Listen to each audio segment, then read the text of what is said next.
அல்லாஹுடைய பயத்தால் என் கண்கள் என்றைக்கு கண்ணீரை ஒடித்திருக்கிறது. அல்லாஹ்வின் நினைவில் எம்முடைய உள்ளம் நிரம்பி எப்போது எம்முடைய கண்கள் குளமாகி இருக்கிறது.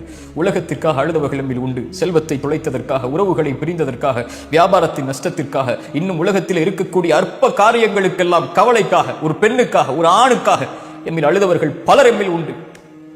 ஆனால் நம்மில் அல்லாஹுடைய அச்சத்தால் அழுதவர்கள் மிக குறைவு. நம்முடைய உள்ளங்கள் எல்லாம் உலக ஆசையில் மூழ்கி செத்து மடிந்து விட்டது. அல்லாஹ்விடத்திலே உயிரை கேளுங்கள். அல்லாஹ் எம்முடைய உயிரை இந்த உலகத்திலிருந்து எடுப்பதற்கு முன்னால் ஒரே கேள்விதான், எம் வாழ்வில் கடைசியாக அல்லாஹுடைய அச்சத்தால் எப்போது அழுதிருக்கிறோம்? அல்லாஹுடைய தூதர் ஸல்லல்லாஹு அலைஹி வஸல்லம் சொன்னார்கள், இந்த 2 துளிகளுடையவர்களை அல்லாஹ் நேசிக்கிறான். அதில் முதல் துளி அல்லாஹுடைய அச்சத்தால் கண்ணீரை சுமக்கக்கூடிய கண்ணீர் துளிகள். இந்த துளிகளை உடையவர்களை அல்லாஹ் நேசிக்கிறான்.